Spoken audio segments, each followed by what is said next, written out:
എല്ലാ ദിവസവും അതിരാവിലെ ദൈവത്തിൻ്റെ തിരുവചനം ഭാഗ്യവചനധാരയായി നിങ്ങളിലേക്ക് ഒഴുകിയിറങ്ങുന്നു.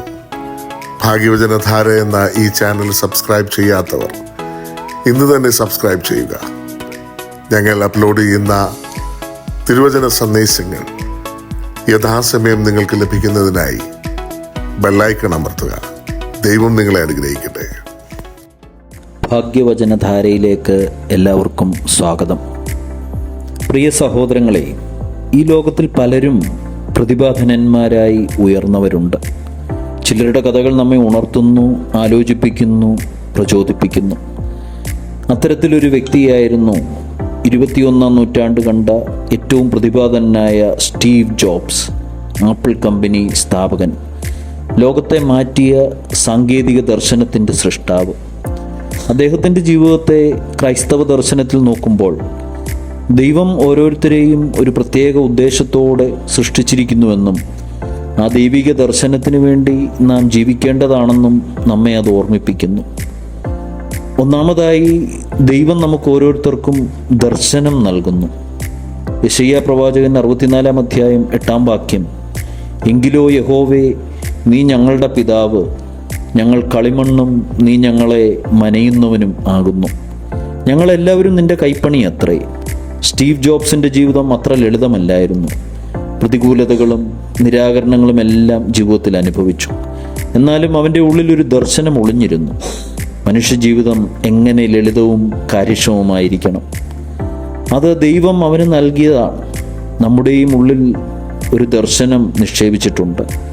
അതിനെ തൊടാനും പിന്തുടരാനുമുള്ള ധൈര്യം നമുക്ക് ആവശ്യമാണ്. രണ്ടാമതായി, നമുക്ക് നൽകിയ കഴിവുകൾ ദൈവത്തിനു വേണ്ടി ഉപയോഗിക്കണം. മത്തായി ശ്ലീഹ 5-ാം അധ്യായം 16-ാം വാക്യത്തിൽ, സ്വർഗത്തിൽ നിങ്ങളുടെ പ്രതിഫലം വലുതാകൊണ്ട് സന്തോഷിച്ചുല്ലസിപ്പീൻ. ജോബ്സ് തൻ്റെ കഴിവുകൾ കൊണ്ട് ലോകത്തെ മാറ്റി. തൻ്റെ കാഴ്ചപ്പാടുകൾ പാലിച്ച് ഇടുങ്ങിയ വഴികൾ മറികടന്ന് സൃഷ്ടിപരതയിലൂടെ വിജയം കൈവരിച്ചു. ഇത് നമ്മെ ഓർമ്മിപ്പിക്കുന്നു, ദൈവം നമ്മെ ഓരോരുത്തരെയും ചില പ്രത്യേക കഴിവുകൾ കൊണ്ട് അനുഗ്രഹിച്ചിട്ടുണ്ട്. അതിനെ മറയ്ക്കാതെ വികലമാക്കാതെ നീതിയോടെ ഉപയോഗിക്കേണ്ടതുണ്ട്. 3, പരാജയങ്ങളിലൂടെ ദൈവം നമ്മെ നിർമ്മിക്കുന്നു. 2 കൊരിന്ത്യർ 12:9, എൻ്റെ കൃപ നിനക്ക് മതി, എൻ്റെ ശക്തി നിന്റെ ബലഹീനതയിൽ തികഞ്ഞു വരുന്നു. സ്റ്റീവ് ജോബ്സ് തൻ്റെ സ്വന്തം കമ്പനിയിൽ നിന്ന് പുറത്താക്കപ്പെട്ടു. എന്നാൽ ആ വലിയ പരാജയം ജീവിതത്തെ നിരാശയിലേക്ക് തള്ളിവിടാൻ അവൻ അനുവദിച്ചില്ല. ഇതൊരു തിരിച്ചുവരവിന് വഴിയൊരുക്കിയ അവസരമായി മാറി. ദൈവം നമ്മുടെ ജീവിതത്തിലെ തകർച്ചകളെ വരെ സൃഷ്ടിപരമാക്കി തീർക്കുന്നവനാണല്ലോ. നമുക്ക് കുഴിയിലിരിക്കുമ്പോഴും ദൈവം പുതിയ വഴികൾ തുറന്നു തരുന്നു. 4, ജീവിതം ക്ഷണികമാണ്, അത് ദൈവത്തിനായി ഉപയോഗിക്കണം. സങ്കീർത്തനം 90:12, ഞങ്ങൾ ജ്ഞാനമുള്ളൊരു ഹൃദയം പ്രാപിക്കത്തക്കവണ്ണം ഞങ്ങളുടെ നാളുകളെ എണ്ണുവാൻ ഞങ്ങളെ ഉപദേശിപ്പിക്കണമേ. ജോബ്സ് വെറും 56-ാം വയസ്സിൽ ഈ ഭൂമിയിൽ നിന്ന് വിട പറഞ്ഞു. പക്ഷേ ആ കുറച്ചു വർഷങ്ങൾ അദ്ദേഹം നൽകിയ സംഭാവനകൾ ഏറ്റവും വലിയവയായിരുന്നു. നമ്മുടെ എല്ലാം ജീവിതം കുറവായിരിക്കാം, അതിൻ്റെ ദൈർഘ്യം എത്രയെന്ന് നമുക്കറിയാൻ സാധിക്കില്ലായിരിക്കാം. പക്ഷേ അതിൻ്റെ ഉൾക്കാഴ്ച ദൈവത്തിന് വേണ്ടിയാണ് എന്ന് ബോധ്യമുണ്ടാവണം. സ്റ്റീവ് ജോബ്സിൻ്റെ ജീവിതം നമ്മെ ഓർമ്മിപ്പിക്കുന്നു, ദൈവം ഓരോരുത്തരെയും ഒരു ദർശനത്തോടെ സൃഷ്ടിച്ചിരിക്കുന്നു. നാം ആരാണ്, എവിടെയാണ് എന്നതല്ല പ്രധാനമാകുന്നത്.